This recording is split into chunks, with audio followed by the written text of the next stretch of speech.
जी बच्चों अस्सलाम वालेकुम। तो आज हम लोग क्या पढ़े हैं? We are studying block 8 microbiology bacteriology. हम लोगों ने स्टार्ट की हुई थी चैप्टर नंबर 18 जो है ना, हम लोग इंशाल्लाह अल्हम्दुलिल्लाह आज हम स्टार्ट करने वाले हैं। इससे पहले हम लोगों ने चैप्टर नंबर 15, 16 और 17 के अंदर ग्राम पॉजिटिव को का है, ग्राम नेगेटिव को का है और ग्राम पॉजिटिव रॉड सारे कंप्लीट कर लिए हैं। अब हम लोगों ने अपना लास्ट चैप्टर बैक्टीरियो का स्टार्ट करना है। वैसे तो बैक्टीरियो के अंदर चैप्टर 14 से लेकर 27 तक चैप्टर्स हैं, लेकिन अगर आप लोग ये 4 चैप्टर्स भी ईमानदारी से ऑनेस्टी के साथ पढ़ लेते हैं और रिटेन रख लेते हैं इसको, तो ये बहुत बड़ी बात है। क्योंकि बच्चों बैक्टीरियो माइक्रो जो है ना, वो बहुत ह्यूज है, तो बहुत ज़्यादा इंपॉर्टेंट है कि ये आप लोगों को आती हो। ठीक है, तो बच्चों हम लोग अल्लाह का नाम लेके जो है ना अपना चैप्टर नंबर 18 स्टार्ट करते हैं, which is about gram negative rods के बारे में ये चैप्टर है। अच्छा, अब ग्राम नेगेटिव रॉड्स की डिटेल में जाने से पहले ना हम इसका ना थोड़ा सा ओवरव्यू समझेंगे। ठीक है, ओवरव्यू ना इसका थोड़ा सा मुश्किल होने वाला है, तो आप लोगों ने ना अपनी पूरी अटेंशन के साथ इसको समझना है। अगर समझ नहीं आता तो आप लोगों ने वीडियो को दोबारा से देखना है, लेकिन ये ओवरव्यू समझना आप लोगों के लिए बहुत ज़रूरी है। अच्छा, ग्राम नेगेटिव रॉड का मतलब क्या है? ग्राम नेगेटिव का मतलब है कि ये पिंक होंगे, ठीक है। रॉड्स का मतलब है कि ये रॉड शेप्ड होंगे माइक्रोस्कोप के अंडर। लेकिन बच्चों, ग्राम नेगेटिव रॉड्स के केसेस में ना हम लोग अमूमन माइक्रोस्कोपी नहीं कर रहे होते, हम लोग और टेस्ट कर रहे होते हैं। और इसकी चैप्टर के अंदर जो सबसे मुश्किल चीज़ है ना, वो इसकी लैब डायग्नोसिस याद करना है, तो इसीलिए हम उसकी तरफ चलते हैं। अच्छा, फिर वो आपको बताता है कि जो ग्राम नेगेटिव रॉड्स है ना, वो कहता है कि इसको हम कुछ कैटेगरीज के अंदर डिवाइड करते हैं। किस बेस के ऊपर? कि इसका साइट ऑफ इन्फेक्शन क्या है, यानी कि ये आपके कौन से सिस्टम को इन्वॉल्व कर रहा है। जो ग्राम नेगेटिव रॉड्स हैं वो बहुत ज़्यादा है, वो आपके चैप्टर नंबर 18 में भी है, आपके चैप्टर नंबर 19 और 20 में भी है। ये 3 चैप्टर 18, 19 और 20 जो आपका लेविंसन है, सॉरी ये हिल जाता है बार बार मुझसे, चैप्टर नंबर 18, 19 और 20 जो है ना, वो आपके ग्राम नेगेटिव रॉड्स के हवाले से है।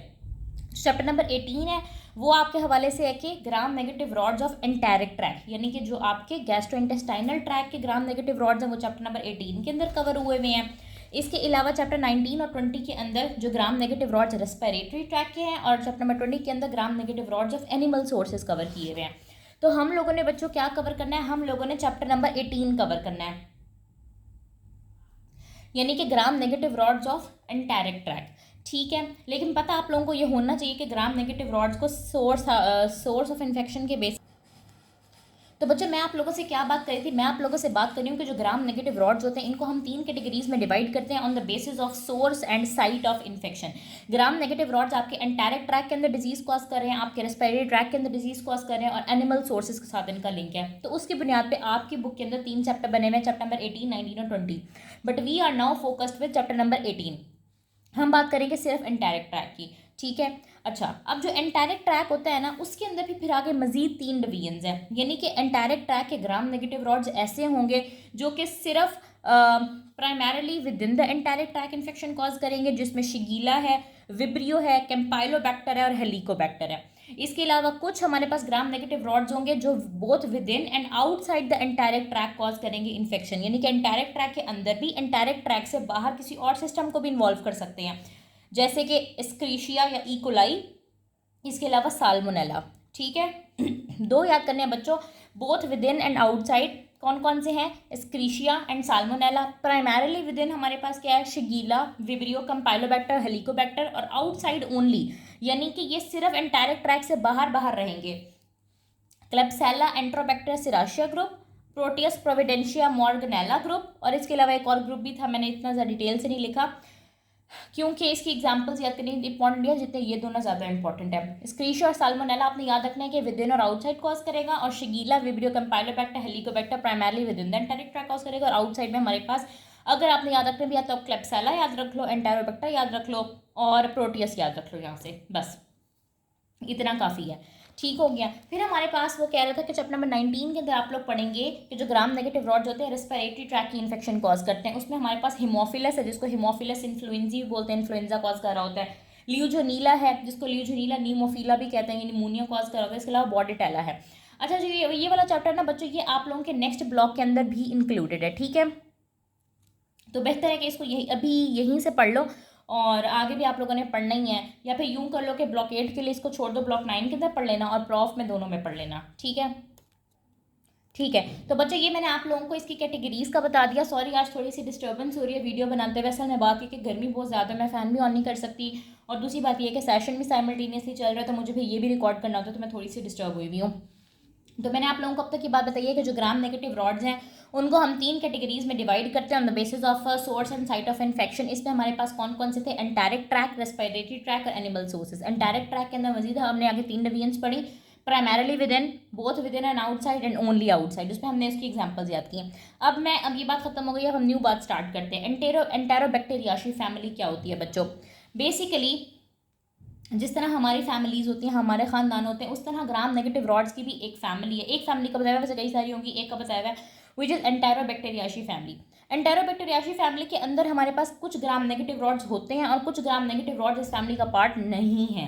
अब किस बेसिस के ऊपर ग्राम नेगेटिव रॉड्स को हमने इस फैमिली के अंदर डाला हुआ है बच्चों? 4 ऐसे फीचर्स हैं जो कि ग्राम नेगेटिव, अगर ऑर्गेनिज्म ग्राम नेगेटिव रॉड है और उसके अंदर ये 4 फीचर हैं तो वो एंटेरोबैक्टीरियाशी फैमिली का पार्ट है। कौन कौन से 4 फीचर? कि बच्चों वो ऑर्गेनिज्म फैकल्टेटिव एनारोब होगा। फैकल्टेटिव एनारोब का मतलब ये है कि वो ऑक्सीजन के साथ और ऑक्सीजन के बगैर दोनों तरीक़ों से सर्वाइव कर सके। वो फर्मेंट करता हो ग्लूकोज को या किसी भी दूसरी शुगर को, ठीक है, डिपेंड करता है, अदर शुगर्स वेरी। फर्मेंट मतलब ग्लूकोज को फर्मेंट लाजमी करता हो, फैकल्टेटिव एनारोब हो, ऑक्सीडेज नेगेटिव हो। ठीक है, इससे पहले हम लोगों ने ऑक्सीडेज पॉजिटिव कौन से ऑर्गेनिज्म पढ़े हैं? नाइजीरिया पढ़े हैं। इसके अलावा वो रिड्यूस करता हो नाइट्रेट्स को नाइट्राइट्स के अंदर as a part of energy process. तो उसके अंदर 4 फीचर्स हो जिसका निमोनिक हमने याद किया फॉर, ठीक है, FFOR। Facultative anaerobe ferments glucose, reduce oxidase negative and reduces nitrates to nitrites as a part of the energy process. अब कौन कौन से ऐसे ग्राम नेगेटिव रॉड हैं जो कि एंटेरोबैक्टीरियाशी फैमिली का पार्ट हैं? इकोलाई सबसे पहले, साल्मोनेला, शिगीला, क्लेब्सिला। वैसे काफ़ी सारे हैं लेकिन मैंने यहाँ पे इंपॉर्टेंट लिस्ट की हैं। E coli, Salmonella, Shigella, Klebsiella, Enterobacter. और जो मेंबर्स नहीं हैं वो Pseudomonas, Vibrio, H influenzae, H pylori है, यानी हेलिकोबैक्टर पाइलोरी और कैम्पेलोबैक्टर। बच्चों अब ना इसमें काफ़ी सारी क्लासेस आएंगी तो आप लोगों ने ना मिक्सअप नहीं करना। जैसे अभी हम लोगों ने एक डिवीजन इस बेसिस के ऊपर पढ़ी थी, यहाँ पे अलग अलग एग्जांपल्स थी। अब एक डिवीजन हम लोगों ने ये पढ़ ली, यहाँ और एग्जांपल्स है, तो मिक्स होने का चांस बहुत ज़्यादा है। तो आप लोगों ने अपनी निशानियाँ खुद लगानी हैं, ठीक है। जैसे यहाँ पे हम लोगों ने क्या पढ़ा था कि प्राइमरली विद इन के अंदर हमारे पास शिगीला, विब्रियो, कैम्पेलोबैक्टर, हेलिकोबैक्टर था। बोथ विद इन आउटसाइड के अंदर एस्क्रिशिया और साल्मोनेला था। अब हमने एंटेरोबैक्टीरियाशी फैमिली के मेंबर्स और नॉन मेंबर्स पढ़े हैं। तो मेंबर्स के अंदर इकोलाई, साल्मोनेला, शिगीला, क्लेब्सिला, एंट्रोबैक्टर है, और नॉन मेंबर्स के अंदर Pseudomonas, Vibrio, H influenzae, H pylori और कैम्पेलोबैक्टर है। नेक्स्ट हम लोग बात करते हैं पैथोजेनेसिस की। ये हम लोग ना अभी जनरल ओवरव्यू पढ़ रहे हैं पूरे ग्राम नेगेटिव रॉड्स का, हम स्पेसिफिकली किसी एक ऑर्गेनिज्म को पिक नहीं करें। पैथोजेनेसिस की बात करें तो बच्चों ये जो हमारे पास ग्राम नेगेटिव रॉड्स है ना, ये एंडोटॉक्सिन्स रखते हैं अपने सेल वॉल के अंदर। आपको इतना तो पता होगा कि जो एंडोटॉक्सिन्स होते हैं वो होते ही ग्राम नेगेटिव के अंदर है। वो कहते हैं कि एंडोटॉक्सिन्स होते हैं इनकी सेल वॉल के अंदर। इसके अलावा कुछ ऐसी स्पीशीज़ हैं जो अलग से एक्सोटॉक्सिन्स भी सिक्रीट करती हैं, जैसे कि इकोलाई और विब्रियो। इकोलाई तो एक और टॉक्सिन भी होता है शीगा टॉक्सिन, वो भी सिक्रीट करी होती है। जब हम इकोलाई पढ़ेंगे तो मैं आपको तब बताऊंगी। फिर हम बच्चों बात करते हैं लैब डायग्नोसिस की। इसके अंदर लैब डायग्नोसिस ना सबसे ज़्यादा मुश्किल और इंपॉर्टेंट चीज़ है। लैब डायग्नोसिस आपको इसकी आनी चाहिए। 2 मीडिया हम लोग यूज़ कर रहे होते हैं बुनियादी तौर पर लैब डायग्नोसिस करने के लिए। एक हमारे पास ब्लड एगार है जो कि जनरल पर्पज़ मीडियम है, ठीक है, वो जनरल मीडियम है। और उसके अलावा हमने एक सेलेक्टिव या फिर डिफरेंशियल मीडियम रखना है जिसको हम कहते हैं मैकॉनकी एगार। जो मैकॉनकी एगार भी हो सकता है, EMB एगार भी हो सकता है। तो मैंने बच्चों क्या बात बताई कि लैब डायग्नोसिस करने के लिए वैसे कई सारे मीडिया हैं लेकिन 2 मीडिया कम से कम हमने यूज़ करने हैं। ब्लड एगार जो कि जनरल पर्पस मीडियम है, इसके अलावा मैकॉनकी या फिर EMB एगार जो कि सेलेक्टिव और डिफरेंशियल मीडियम है।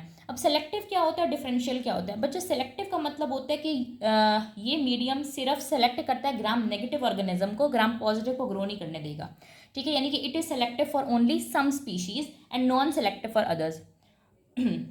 और डिफरेंशियल का ये मतलब होता है कि ग्राम नेगेटिव के अंदर बहुत सारे ऑर्गेनिज्म है ना, जैसे इकोलाई, साल्मोनेला, शिगीला, बहुत सारे ऑर्गेनिजम्स हैं। तो उनको आपस में डिफरेंशिएट करने के लिए ना कोई ऐसा फीचर होगा, कोई ना कोई कलर चेंज होगा, कोई ना कोई गैस प्रोडक्शन होगी, H2S प्रोडक्शन होगी, जिसकी बुनियाद पे हम कह रहे होंगे कि हम डिफरेंस कर सकते हैं कि ये इकोलाई है या साल्मोनेला है या शिगीला है। यानी कि एक ही जीनस के अंदर उसके मुख्तलिफ स्पीशीज़ को डिफरेंशिएट करने के लिए। और सेलेक्टिव का मतलब ये होता है कि एक कैटेगरी को दूसरी कैटेगरी से, यानी कि ग्राम नेगेटिव को ये उगने देगा, ग्राम पॉजिटिव को नहीं उगने देगा, ठीक है। अब हम बात करते हैं मैकॉनकी एगार की, EMB एगार की और कुछ अदर एगार्स की। वैसे तो आप लोगों को एगार जो है ना वो आने चाहिए, ब्लॉक 7 का पार्ट है, लेकिन अगर नहीं भी आते तो मैं आप पढ़ा देती हूँ। थोड़ा बहुत ही पढ़ाऊँगी मैं। इसकी डिटेल वीडियो तो अगर आप लोग कहेंगे तो मैं बना दूंगी, वरना थोड़ा बहुत ओवरव्यू अभी समझ लें। अच्छा, मैकॉन की एगार की बच्चों हम लोग बात करते हैं। तो बेसिकली जो मैकॉन की एगार है, हमने बात की कि ये सेलेक्टिव है, डिफरेंशियल है। सेलेक्टिव किस तरह से है कि सिर्फ ग्राम नेगेटिव बैक्टीरिया को उगने देगा, इनहिबिट करेगा ग्राम पॉजिटिव बैक्टीरिया को। किस तरह से बच्चों, इसके पास होता है बाइल सॉल्ट्स और क्रिस्टल वॉयलेट। बाइल सॉल्ट्स और क्रिस्टल वॉयलेट क्या करते हैं कि वो इनहिबिट कर देते हैं ग्राम पॉजिटिव को, ये इसकी कंपोजिशन वगैरह का पार्ट होते हैं। और डिफरेंशियल ये इस तरह से है बच्चों के, ये सेलेक्ट करता है बैक्टीरिया को बेस्ड ऑन लैक्टोज फर्मेंटेशन, यानी कि कुछ बैक्टीरिया इसके ऊपर ऐसे होते हैं जो लैक्टोज को फर्मेंट करते हैं। अब आपको पता है कि जो ग्राम नेगेटिव रॉड्स है ना, उनको हम एक बेसिस के ऊपर भी डिवाइड करते हैं कि कौन से लैक्टोज फर्मेंटर है, कौन से नॉन लैक्टोज फर्मेंटर है। ठीक है, तो वो भी मैं आपको आगे बताती हूँ। तो कुछ बैक्टीरिया होते हैं ग्राम नेगेटिव रॉड जो कि लैक्टोज के होते हैं फर्मेंटर। जब वो लैक्टोज के फर्मेंटर होते हैं तो वो एसिड प्रोड्यूस करते हैं। जब भी हमारे पास शुगर की फर्मेंटेशन होती है, आप लोगों ने याद रखना है, शुगर की fermentation always leads to acid की प्रोडक्शन। जब भी लैक्टोज की फर्मेंटेशन होगी तो एसिड प्रोड्यूस होगा, एसिड प्रोड्यूस होगा तो पीएच जो होगी ना एगार की, वो नीचे चली जाएगी और उसकी वजह से आएगा कलर चेंज। पीएच चेंज की वजह से आता है हमेशा कलर चेंज। लैक्टोज की फर्मेंटेशन होती है, एसिड प्रोड्यूस होता है, पीएच डाउन चली जाती है और एगार जो होता है वो पिंक कलर का हो जाता है। कौन सा एगार की बात हो रही है बच्चों? मैकॉन की एगार की बात हो रही है। मैं आप लोगों को रिपीट कर देती हूँ कि मैंने क्या बात बताई है। मैं बच्चों ये कह रही हूँ कि हम जो है ना लैब डायग्नोसिस के लिए मैकॉन की एगार या ईएमबी एगार को यूज़ करते हैं। क्यों? क्योंकि ये सेलेक्टिव और डिफरेंशियल मीडियम है। फिर मैंने आपको बताया कि ये सेलेक्टिव किस तरह से है और डिफरेंशियल किस तरह से है। अब बच्चों मैं आप लोगों को गूगल से ये इमेज दिखाती हूँ। ये होता है मैकॉन की एगार। ये देखो, ये पिंक हुआ हुआ है और यहाँ पे साइड से येलो हुआ हुआ है। तो जो हिस्सा पिंक हुआ हुआ है उसको हम कहते हैं कि वो क्या है, ये देखो, ये लैक्टोज फर्मेंटर है और जो येलो वाला है वो नॉन लैक्टोज फर्मेंटर है। तो इसके ऊपर जब हम ग्रो करेंगे तो कलर चेंज होगा। कलर चेंज की वजह से हमें पता चल जाएगा, हम डिफरेंशिएट कर सकेंगे कि ये लैक्टोज फर्मेंटर स्पीशीज़ के ऊपर उगी है ग्राम नेगेटिव रॉड के अंदर या नॉन लैक्टोज फर्मेंटर। अब कुछ हमारे पास लैक्टोज फर्मेंटर बैक्टीरिया होते हैं, कुछ होते हैं नॉन लैक्टोज फर्मेंटर। जो लैक्टोज फर्मेंटर होंगे वो पिंक नजर आएंगे, जो नॉन लैक्टोज फर्मेंटर होंगे वो कलरलेस, या फिर जो भी एगार का कलर होगा ना येलो वगैरह वो वैसे ही दिखेगा। अब कौन कौन से लैक्टोज फर्मेंटर है बच्चों, आपने इसका निमोनिक याद रखना है की, जिस तरह चाबी होती है ना के ई वाई, तो ये है के डबल ई, क्योंकि ये बहुत इंपॉर्टेंट है बच्चों, आपको आना चाहिए। क्लबसाला, इकोलाई और एंट्रोबैक्टर हमारे पास लैक्टोज के फर्मेंटर हैं, जबकि बाकी साल्मोनेला, शिगीला और प्रोटियस नहीं है। कौन कौन से हैं बस ये याद रख लो, क्लबसाला, इकोलाई और एंट्रोबैक्टर ये हैं। फिर हम बात करते हैं बच्चों ईएमबी एगार की। ईएमबी एगार हमारे पास सेलेक्टिव और डिफरेंशियल किस तरह से है कि जिस तरह हमारे पास मैकॉन की एगार के अंदर बाइल सॉल्ट्स वगैरह थे जो कि इनहिबिट कर रहे थे ग्राम पॉजिटिव ऑर्गेनिजम्स को उगने से, ईएमबी एगार में हमारे पास इयोजिन और मिथाइलिन ब्लू है। ये ईएमबी का मतलब ये है इयोजिन मिथाइलिन ब्लू एगार। इयोजिन और मिथाइलिन ब्लू होता है इसके इंग्रेडिएंट्स के अंदर जो इनहिबिट कर देते हैं ग्राम पॉजिटिव को उगने से। और डिफरेंशियल ये किस तरह से है? डिफरेंशियल ये इस तरह से है बच्चों के, जब भी इसके ऊपर ई कोलाई उगता है, ये खास तौर पर ई कोलाई के लिए आप लोगों ने याद रखना है, ईएमबी से ई और ईएमबी ऐसे याद रख लो। जब भी इसके ऊपर हम लोग ई कोलाई को ग्रो करवाते हैं ना, तो ई कोलाई होता है बच्चों हमारे पास बहुत स्ट्रॉन्ग लैक्टोज फर्मेंटर है, ठीक है। तो वो बहुत ज़्यादा एसिड प्रोड्यूस कर देता है और एसिड प्रोड्यूस होने की वजह से ना ई कोलाई के ऊपर एक कैरेक्टरिस्टिक सा ग्रीन सा कलर आ जाता है, ठीक है बच्चों। ये इस तरह से ये ग्रीन कलर जो है ना, ये ई कोलाई उगा हुआ है और ये ईएमबी एगार है हमारे पास, तो इसको बोलते हैं green sheen. It develops a green sheen. तो ये हमारे पास ई कोलाई खास, ईएमबी एगार खास तौर पर ई कोलाई के लिए एक डिफरेंशियल मीडियम का काम देता है। फिर हम बात करते हैं बच्चों टीएसआई एगार की। अब मैंने आपको मैकॉन की एगार पढ़ाया, ईएमबी एगार पढ़ाया, ये सेलेक्टिव और डिफरेंशियल दोनों मीडियम है। अब हम लोग इससे भी थोड़ा बहुत आइडिया ले सकते हैं। इसके अलावा हमारे पास होता है टीएसआई एगार और यूरिया एगार। टीएसआई अगर हमारे पास होता है डिफरेंशियल मीडियम, यानी कि हम ग्राम नेगेटिव रॉड्स के अंदर पहुंच चुके हैं, इकोलाई, साल्मोनेला, शिगीला, हमें पता नहीं चल रहा कौन सा ऑर्गेनिज्म है, तो हम जो है ना डिफरेंशिएट करते हैं ग्राम नेगेटिव रॉड्स को आपस में। और जो इसकी डिफरेंशिएशन या फिर आइडेंटिफिकेशन होती है ना, वो 3 क्राइटेरिया की बेस पे होती है, 3 चीज़ों की बेस पे होती है। सबसे पहले तो वो ऑर्गेनिज्म ग्लूकोज, लैक्टोज या सुक्रोज का फर्मेंटर है, इस बेस पे वो गैस प्रोड्यूस करता है या नहीं करता, और वो H2S प्रोड्यूस करते हैं। H2S भी एक गैस ही होती है, लेकिन हम इसको अलग अलग रखेंगे क्योंकि H2S जो होती है वो कैरेक्टरिस्टिक ब्लैक कलर प्रोड्यूस करती है। तो हम लोग डिवाइड करेंगे टीएसआई एगार को ऑन द बेसिस ऑफ के वो ग्लूकोज, लैक्टोज, सुक्रोज की फर्मेंटेशन करी है या नहीं करी, वो गैस प्रोड्यूस करी है या नहीं कर रही, वो H2S प्रोड्यूस करी है या नहीं कर रही। ठीक हो गया।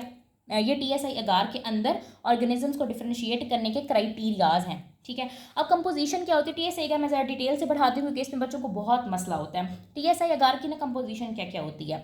सबसे पहले तो इसके अंदर हम लोग 3 शुगर्स, ऐसे टेस्ट ट्यूब लेते हैं इस तरह करके, उसके अंदर 3 शुगर्स डालते हैं। इनकी कंसनट्रेशन याद करो बच्चों, ग्लूकोज होती है 0.1%, लैक्टोज और सुक्रोज होती है 1% यानी कि ग्लूकोज बहुत कम होती है, लैक्टोज सुक्रोज ज़्यादा होती हैं।